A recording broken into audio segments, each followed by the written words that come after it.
Hey y'all, welcome back to my channel. It is me, Kay, and I am here today to bring you a review for Beyond the Gates episode 84.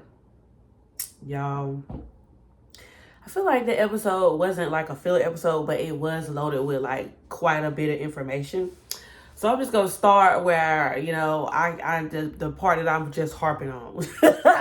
The part I'm just hopping on is the fact that after Jacob just went through all of that stuff with Grayson, them possibly being followed, him and Naomi, Grayson revealing to Naomi, or, they, whatever, you know what I mean? All that whole, after that big old fiasco with Ashley, Grayson, and Naomi, and then Ashley being scared, and then Ashley breaking up with Grayson, and then, the whole thing about Smitty finding out, Jacob telling Smitty that it was Leo, whatever like that.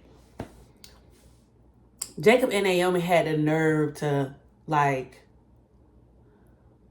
come together and, I don't know, have a moment for themselves. The best way I'm trying to say it without with being proper. But they decided to love on each other at a time like that. And I was kind of confused because I'm just like, I know her husband and wife. I know they have these moments where they need to see each other and they want to love on each other and everything like that. But at that time where it's a possibility she may be followed, she gonna go to his motel room where he at? I don't know. That just didn't seem wise to me. That didn't seem like a wise decision, especially Jacob, if you think people are possibly on your track. Like, that didn't seem wise to me. And so, okay, so moving on with that, it's like I knew that once Naomi found out, or the whole thing with Grayson, that she was going to press Jacob about additional information. And I don't know how many times Jacob had to tell her, like, I can't tell you anything.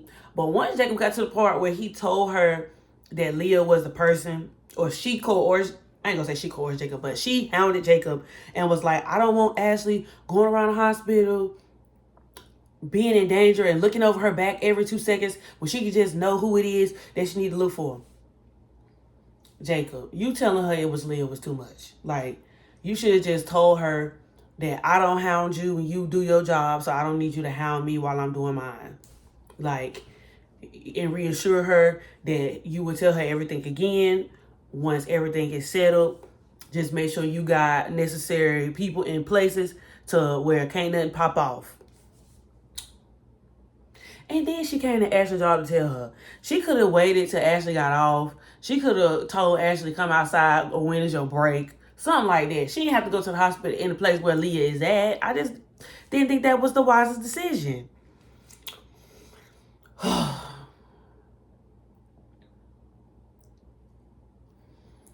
just don't know how this finna go now. Cause, I feel like Jacob telling Naomi was too much. That was too much. That was too far. Because now, with him saying that, or with her telling her that, you really think Ashley not gonna go back and tell Grayson none of that? I just really can't see Ashley, because she said she was gonna swear her to secrecy. Girl, secrecy has been past broken. All of it been past broken. Like, she not gonna not say nothing to Grayson. Especially Leah worked there and Grayson knew it was Leah, and then she gonna be like, Grayson, I asked you multiple times, and then I gave you multiple opportunities to tell me, and you ain't say nothing. Then on top of that, it's just like, I know Leah and Leslie had a conversation, but unless I forgot, to me, it wasn't to the point of where I know Derek won't cool with Grayson coming to because he thought Grayson was sketch, which he was right.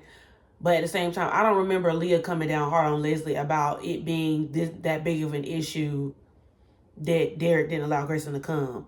I know Leah was trying to use the clinic as a means of getting free plasma because she knew that she could probably get away with it. But I don't remember her hopping down Leslie Tree, making it like this big thing of issue. I think Leslie made it more of an issue because she don't really like Derek in the first place. So I think she, made it more of an issue there. But now that Derek had this conversation with Ashley about Grayson and saying that Derek was right, Derek still ain't gonna let Grayson come up in there, regardless of what Leslie say. Leslie's gonna have to fire him at that point. He probably will be willing to get fired at that point, or it's gonna come out that Grayson was sketch and that he saved the clinic. One of the two things was probably gonna happen for real. Also, I just think that I just find it odd. Like, I just find it odd that it's just like Leslie keeps going back and forth. Like, she wants to be accepted so bad. And like to a point where I do empathize with her at some points, but it's just the weird, deranged ways that she go about it. Like, leading on to that brings me to the whole thing she had with Eva. Eva didn't make a big to-do about her birthday. She was gonna help out Samantha and Tyrell's girlfriend and do June's hair for the cotillion, which I thought was like an honorable thing because it's like they're finally incorporating Eva. Like, it's becoming normal that Eva is being incorporated into like these family gatherings and functions or whatever like that. Like, some people in the family are trying to like, okay, it's been a year now, like Eva's here, like it's nothing we can do, Eva's here. You know what I mean? So like, but Leslie tried to press the issue only because, and then it's like Leslie's jealous of Kat, but she like, it's like she's trying to impart this jealousy into Eva because I don't think Eva feels that kind of way about Kat. You know what I'm saying? Like, Eva was at Kat's function. And so it's the fact that Leslie tried to manipulate, and this is where people like kind of get frustrated with Eva's character because they're just like, Eva, you got all the time to set your mama straight. Like, when your mama was like, oh, well, I want to have this for you. You need to have this party. Me, you, and your father. It just need to be the three of us. It just need to be a time where we can just all just gather together and just, whoop-de-doo or whatever like that. And Eva didn't want to do that. And like, I think she said to her mom that she didn't really care to do that, but then her mama kind of like pressed the issue. It was like, well, I don't really have nobody. And it was manipulation. Like, I guess people just want Eva to see like your mom is manipulating you. Like, she constantly manipulates you to get what you want and you give in. Like, for example, when they were sitting at the table at Oprah Jean's and she was just like, well, I don't really have nobody. I was robbed of time and my experience. Then she blamed Anita.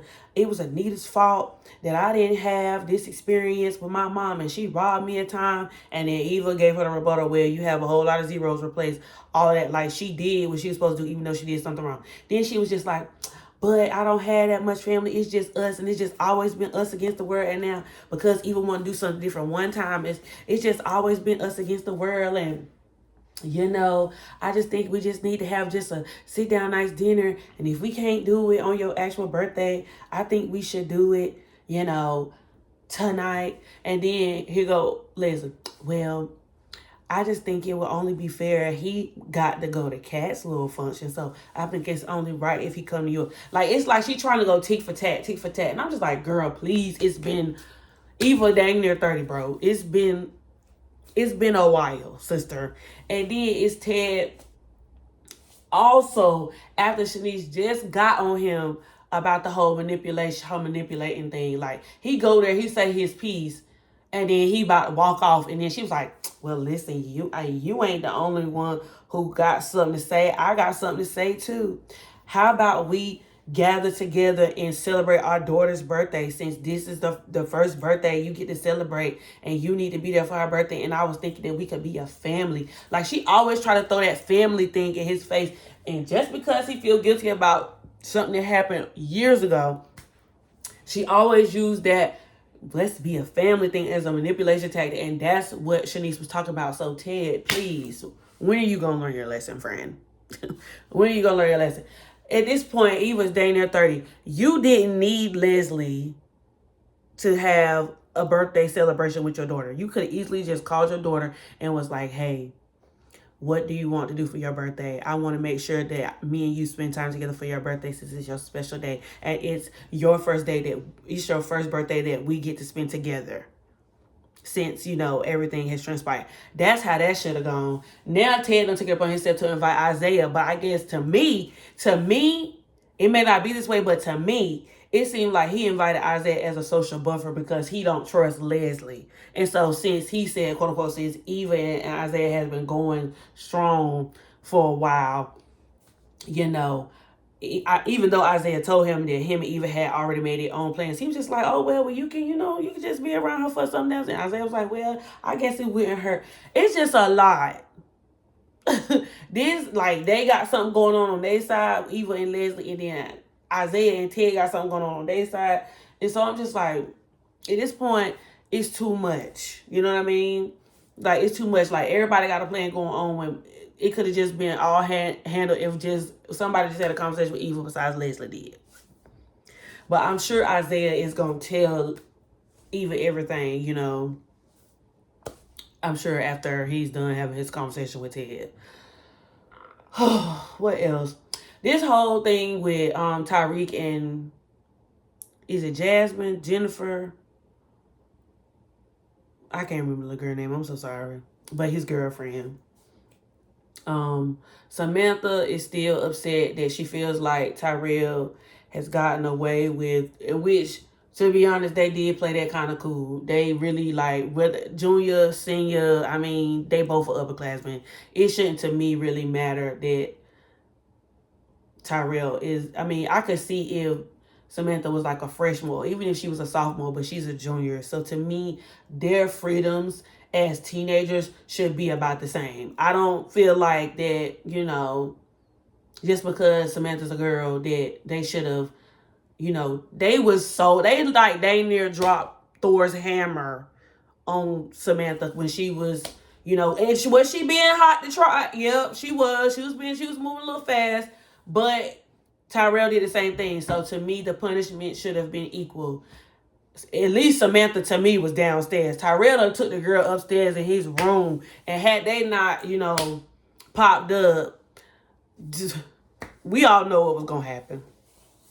And so I'm just like, I mean, they did ground him, but they took away her phone. She couldn't have no social interaction with the world. The only reason why she was able to do anything is because it was with the free clinic, and I guess she was able to use Nicole as an excuse. Like, it was long and drawn out. It was nothing for Tyrell. Pert near nothing.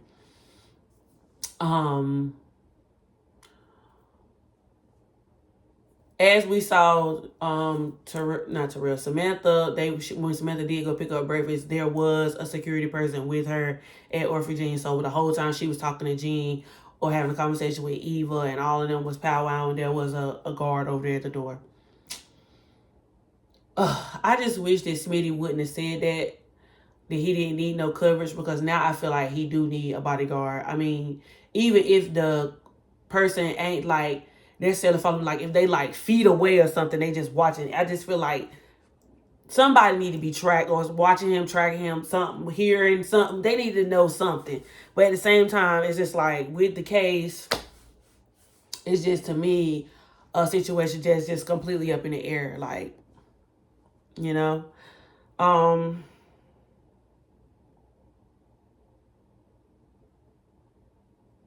I just felt kind of bad for Ashley, because Ashley was moving way too fast with Grayson. And then for, you know, this whole situation to pan out, and for her to have to admit to Derek that Grayson was the man that, you know, she thought he was. Oh, excuse me. And that Derek was right.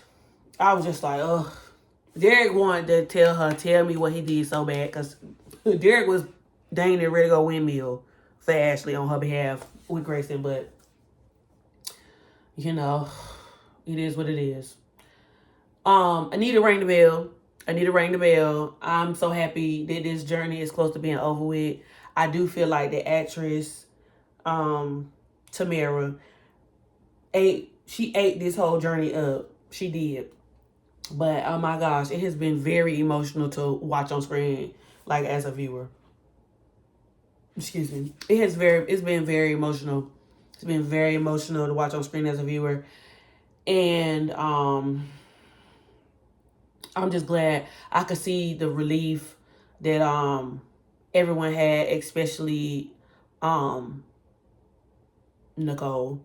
I feel like Danny wore her emotions well, but like when Anita was saying, everything in the beginning, like she knew like Nicole would be the one to carry everything out, but she definitely was like, please watch after Nicole, because she knew Nicole would be the more emotional one. And so I'm glad that Danny was there to, kind of be Nicole, because to be Nicole's crush, because Nicole is so used to being everybody's crush and everybody going on her to provide advice and wisdom, or, just giving a better view or opening their POV about things. She was able to let Danny, be there for her. And they have their little sister moment. I think their little sister moments that we've been able to see on screen, especially like during Anita's journey and them basically, coming together and intertwining and locking in as sisters to be there for each other, to be there for support. I have loved it. I feel like this moment with Anita, to me, made them closer, or it showed them that they were getting closer, or not that they weren't close, but it definitely like brought them together closer to me on screen than it did with the whole situation. Because Danny was ready to windmill on Nicole's behalf about the whole Ted situation, but she still kind of played it back when it came to that. But this whole situation with Anita, like Danny has literally like wrangled her in and was like, girl, let me be here for you. Let's be here for each other. Let's, hug each other, embrace each other, be there for each other, lift each other up, be a sound ear, all of that. Like, I was happy. And especially with Danny, in the way she has always checked on Vernon as well. She has always made sure, Daddy, I know you okay, taking care of Mom, but I just wanted to make sure that I'm checking on you, make sure you taking care of yourself. Because being a caregiver is hard. Honestly, sometimes. Honestly, when a person is being a caregiver, that caregiver also somewhat needs like a caregiver. Like, because, you gotta make sure that the caregiver is good, because sometimes being a caregiver, you work yourself to the bone, and then your health will be neglected. And that's exactly what happened to Vernon a couple episodes ago. So I was happy that, all that was able to, take place. Oh, what else? Grayson won't in this episode. Joy and Vanessa won't in this episode. Yeah. Carlton and Cal won't in this episode. Shanice won in this episode. So, yeah. I think that's all I have for this. Let me know your thoughts down below, and I'll be back with episode 85.